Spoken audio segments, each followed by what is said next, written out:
buen día, compañeros y maestro. Mi equipo conformado por Coronel Cisneros Ana Laura, Morales Hernández Alma Giselle y su servidora Mota Marín Fabiola Itzel, vamos a presentar la exposición de interacción suelo-cimentación. Como objetivo tenemos que el alumno adquiera conocimientos necesarios sobre esta interacción, pues es a causa de la misma que la cimentación va a variar de acuerdo a su tamaño, costo, forma, etc. Como antecedente vamos a definir lo que es una cimentación. Es un conjunto de elementos estructurales que forman la subestructura, tales como zapatas, contratraves, traves de liga, losas, pilas, pilotes, etc. Estos tienen el fin de transmitir las cargas adecuadamente al terreno. El terreno, una vez que recibe estas cargas, tiende a deformarse, causando asentamientos en la superficie de contacto entre cimentación y terreno. Los cimientos juegan un papel muy importante. ¿Por qué? Porque es de acuerdo al material que se construye como va a soportar las cargas, por lo que es importante que nosotros diseñemos bien los materiales, diseñemos el tipo de construcción, conozcamos el terreno para que la cimentación sea capaz de soportar las cargas sin sufrir deformaciones excesivas. El objetivo de una cimentación es proporcionar el terreno adecuado para las cargas de estas estructuras que están concentradas en muros y columnas, para que sean soportados con seguridad al producir asentamientos y sean uniformes. Es importante tener presente que si no se hace bien este cálculo, este manejo, la cimentación va a ser inadecuada o va a ser mal diseñada, lo que nos va a llevar a consecuencia que tanto este edificio que va a ser construido como los colindantes sufran deformaciones, sufran asentamientos, lo que va a producir un deterioro o el derrumbe de las mismas.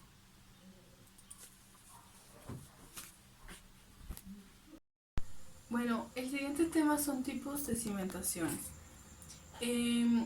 Estos tipos de cimentaciones se dividen en dos grupos: cimentaciones profundas y cimentaciones superficiales. Estas se rigen bajo la profundidad de sus estratos. Bueno, primero empezaremos hablando sobre las cimentaciones superficiales.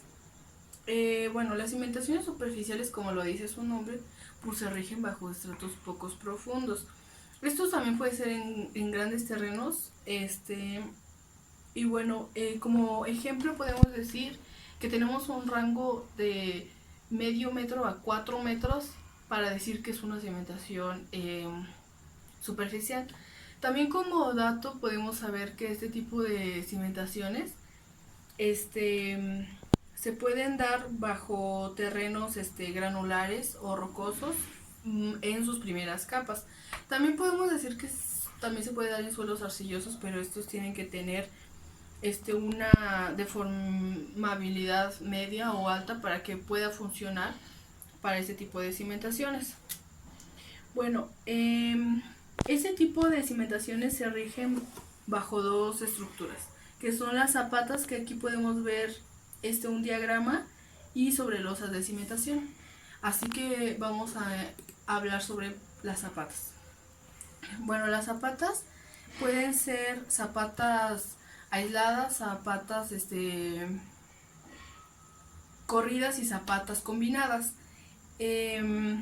Entendemos que una zapata es un elemento estructural cuya función es servir de cimentación de un pilar, muro u otro componente superficial para transmitir al terreno los esfuerzos a los que están sometidos. Por ejemplo, las zapatas aisladas la podemos entender que se da en un suelo de media a alta resistencia. En ocasiones, este tipo de zapatos se unen mediante vigas de concreto armado, conocidas como riostras, en busca de que no se produzcan asentamientos diferenciales. Por ejemplo, la combinada son aquellas que se transmiten cargas de 2 o más pilas debido a su cercanía. Y por ejemplo, una zapata corrida son utilizadas para la cimentación de muros o estructuras de contención de gravedad que tienen una longitud importante. O sea, esto quiere decir que puede ser de una longitud muy larga. Y bueno, en caso de que estas zapatas se lleguen a cruzar o se lleguen a combinar, la conocemos a este elemento estructural como emparrillado. Y bueno, aquí podemos ver cómo se diferencia una zapata aislada, una zapata combinada y una zapata corrida.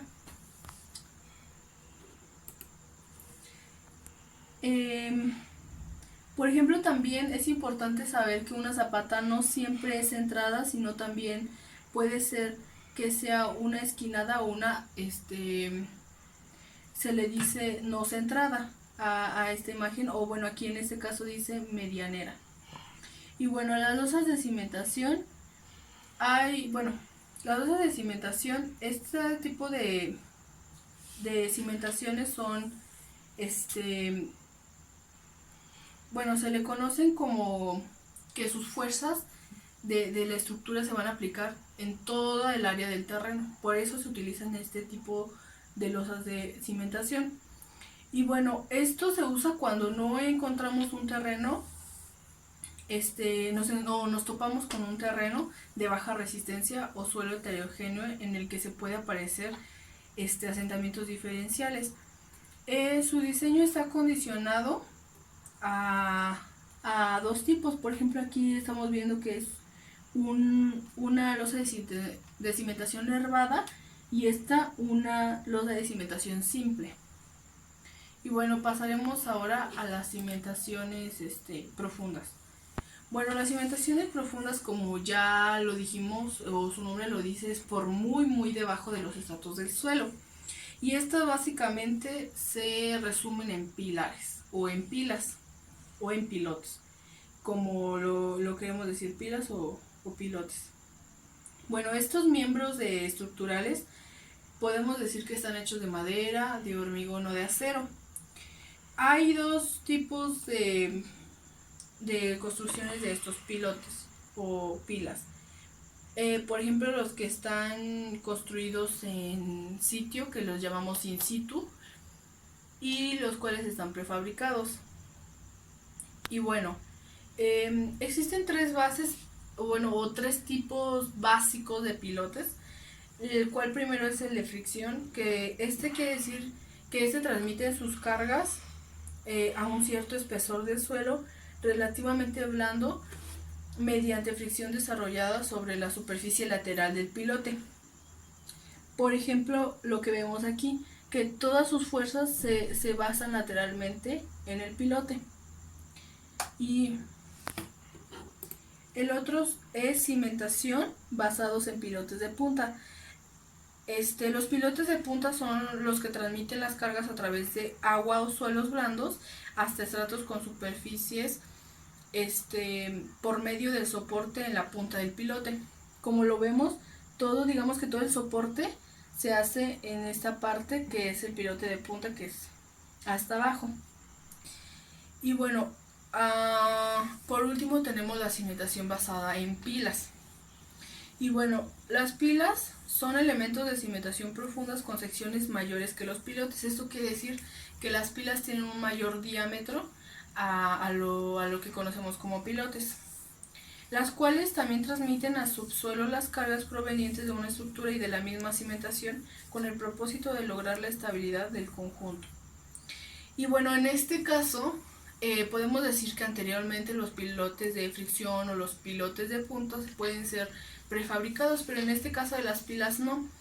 Aquí sí nos marca el régimen de que tienen que ser in situ, o sea, construidas en sitio. Y bueno, la sección, por decir un diámetro de una pila puede ser de 600 centímetros hasta 300 centímetros de diámetro de las pilas. También existen pilas hechas en forma de H y de T, rectangulares. Bueno, para finalizar, podemos decir que al momento de elegir algún tipo de las anteriores cimentaciones que mencionamos, es importante tener un análisis de suelo, cimentaciones y superestructura. Cómo estos tres se van a compaginar, cómo los tres van a trabajar de la mejor manera para que no sufran asentamientos o otro tipo de daño. Y bueno, el segundo es la revisión de las fuerzas de la capacidad de carga del suelo y los hundimientos presentes en el suelo. O sea, esto quiere decir que tenemos que tener un estudio previamente de nuestro suelo para saber qué tipo de cimentación vamos a utilizar. Y el tercero es el dimensionamiento de la cimentación y la consideración en la superestructura de las solicitaciones debidas a los apoyos. Esto quiere decir que pues debemos saber qué tipo de cimentaciones vamos a utilizar para hacer o para que soporte nuestra estructura, ¿no?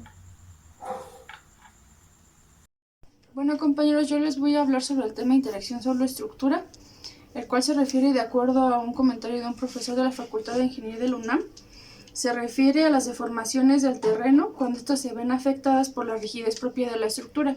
Cuando hablamos de la rigidez propia de la estructura nos referimos a las deformaciones que no son perceptibles, pero que la estructura es capaz de soportar, ya sea por causas externas como lo son sismos o vientos. De acuerdo a lo que es el tema, algunas problemáticas que nosotros podemos tener o se nos pueden presentar en nuestra estructura y en el suelo son asentamientos totales o diferenciales, sismos, cargas dinámicas o superficiales. ¿Por qué es tan importante el que nosotros tomemos en cuenta este tipo de consideraciones? Bueno, porque como ingenieros civiles a nosotros nos toca el proponer cimentaciones adecuadas para nuestras edificaciones, las cuales tienen que cumplir con un equilibrio entre el suelo y la estructura. Bueno, y de acuerdo a como se muestra aquí, los objetivos de determinar las propiedades de esfuerzo de formación dentro de nuestro suelo y dentro de la estructura es determinar el uso de las propiedades mecánicas, las cuales se pueden someter a esfuerzos. En la estructura de cimentación y en el suelo también se pueden originar desplazamientos debidos a las cargas que transmiten la cimentación, dando lugar a desplazamientos totales o diferenciales. Es lo que yo les mencionaba. Todo esto tiene que ver en la selección de nuestra estructura para que haya un adecuado equilibrio en lo que es nuestra cimentación. Los desplazamientos diferenciales en la estructura a veces son iguales, originados en la superficie de apoyo de la cimentación. Como bien ya lo mencioné anteriormente, tienen que ver factores como lo son las cargas vivas, muertas, sismos, viento. Todas esas cosas son las que hacen o forman una configuración de esfuerzos y deformaciones en la superficie, las cuales dependerán de la rigidez de la estructura o de la capacidad que tenga de resistir grandes deformaciones. La selección de la cimentación. De acuerdo con lo analizado antes, entonces nosotros tenemos que tomar a veces en cuenta, ¿verdad?, lo que son nuestras condiciones de carga. Por ejemplo, aquí, si nosotros vamos a escoger alguna cimentación superficial, tenemos que tomar en consideración si nos es más útil una zapata, alguna losa de cimentación o alguna cimentación compensada. Si fuera una cimentación profunda, podríamos considerar pilotes de punta, pilotes de fricción o pilotes de punta o pilotes de control. Hasta aquí con mi tema. Entonces, podemos llegar a como conclusión a este tema que a veces nosotros, para poder tener una cimentación equilibrada, podemos tomar en cuenta también lo que es una rigidez. Como mencioné antes, la rigidez sirve para estabilizar o aguantar grandes deformaciones.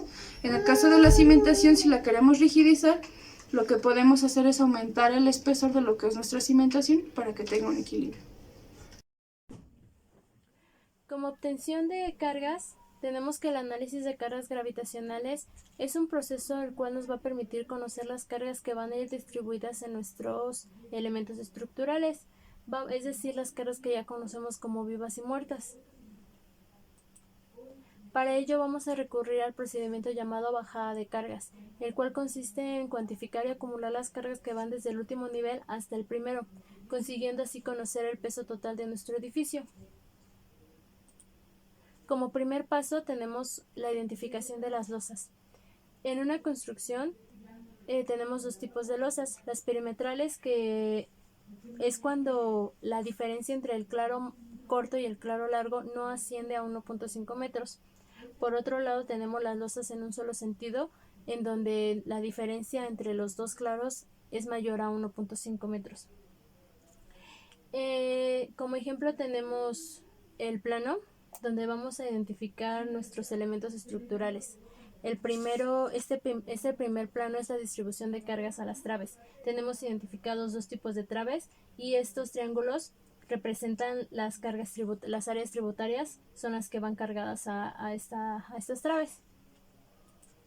En este segundo plano vamos a identificar la distribución a los muros. Tenemos dos tipos de muros como se muestra aquí. Y estos triángulos representan las áreas tributarias hacia este tipo de muro y hacia este tipo de muro.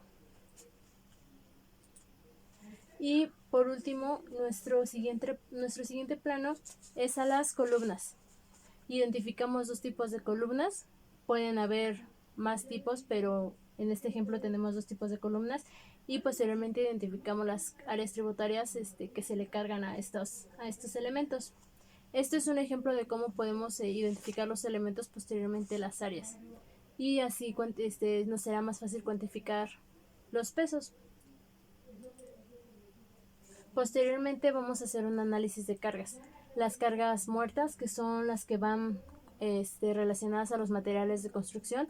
Estas tenemos la ventaja que ya tenemos tablas que nos van a indicar el peso propio de los materiales, como se muestra a continuación. Vamos a sumar las cargas muertas y las cargas vivas. Dependiendo del tipo de construcción que vayamos a hacer, el uso que le vamos a dar a nuestro edificio van a ser indicadas las cargas vivas en nuestro reglamento de las cargas muertas, que son las que van relacionadas a los materiales de construcción. Estas tenemos la ventaja que ya tenemos tablas que nos van a indicar el peso propio de los materiales, como se muestra a continuación. Vamos a sumar las cargas muertas y las cargas vivas. Dependiendo del tipo de construcción que vayamos a hacer, el uso que le vamos a dar a nuestro edificio van a ser indicadas las cargas vivas en nuestro reglamento de construcción del Distrito Federal. Vamos a hacer la suma de las dos cargas. Primero vamos a identificar qué cantidad de material vamos a ocupar. Vamos a multiplicar por el peso propio como se muestra aquí. Vamos a hacer una sumatoria. Vamos a sacar el total de las cargas muertas y lo vamos a sumar a las cargas vivas, como ya lo indiqué que está establecido en el reglamento. Vamos a obtener como siguiente paso las áreas tributarias. Estas, como lo mostré en el ejemplo de los planos, son las que van a bajar a través de la cimentación. Ambas cargas, que son las de las losas perimetrales y las losas en un solo sentido, van a bajar por partes iguales entre los claros largos, pues se sabe que los claros cortos no transmiten cargas. Por último, obtenemos nuestra bajada de cargas. Este es el último paso, ya que nada más se trata de multiplicar el área tributaria que sacamos anteriormente de cada lado de las losas por las cargas totales que recibimos en cada trave, en cada viga, en nuestros elementos estructurales. Para bajar estas cargas, ya que tengamos el resultado, vamos a repartir nada más el número de columnas por el número de columnas que soporten, o ya bien por el muro que la soporta. Este es el proceso para la bajada de cargas. Vamos a hacerlo nivel por nivel, vamos a ir acumulando las cargas hasta llegar al último. Y finalmente vamos a obtener el peso total del edificio. Como conclusión, tenemos que nuestros cimientos juegan un papel muy importante dentro de la edificación, ya que serán los encargados de distribuir las cargas a través de la misma, y de ello va a depender la estructura que vayamos a ocupar para la realización de nuestro edificio, siempre y cuando sea capaz de resistir las presiones sin sufrir, como ya lo mencioné, deformaciones excesivas. Gracias.